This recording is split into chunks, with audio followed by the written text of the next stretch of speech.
আসসালামু আলাইকুম, সবাই কেমন আছেন? সকাল সকাল শ্যামকে তুলে দিচ্ছি ডাবের গাছে।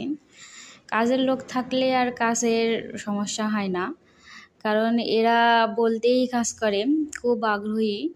ছোট মানুষ কিন্তু কাজের কথা শুনলে কাজ করতে খুব আগ্রহী হয়ে যায়।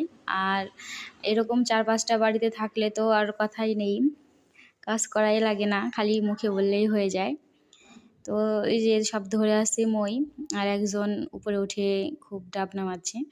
তো এই যে একটা গাছ আর 20টে ডাব অনেকগুলাই হয়েছে, ভালোই নারিকেলও হয়েছে, ডাবও হয়েছে।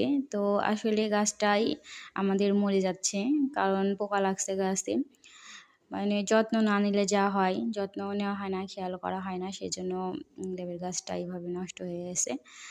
হয়তো বা মরে যাবে, এটা আর থাকবে না, সেই জন্য ডাবগুলার এই অবস্থা।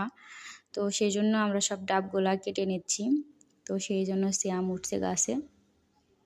ডাবগুলা পাড়া হয়ে গেলে তখন এইটাকে কেটে ফেলে দিতে হবে, কারণ রাখার মতো পরিস্থিতি আর নেই। আর সিয়ামের তো খুব শখ গাছে উঠে ডাব পাড়ার, সেজন্য বলতেই সুন্দরভাবে বাসা থেকে মই নিয়ে এসে উঠে গেছে, একটুও ভয় নেই, খুব সাহস ওর। ছোট মানুষ, মানে খুব সাহস। তো খুব ভালো লাগলো ওর ডাব কাটা দেখে, খুব সাহস দেখে আমার অবাক হলাম। ছোট মানুষ এত সাহস, এত বড় গাছে, তারপর আবার ছাদের উপরে উঠে এইভাবে নামাচ্ছে। তো সবাই ভালো থাকবেন, আবার কথা হবে। আল্লাহ হাফেজ।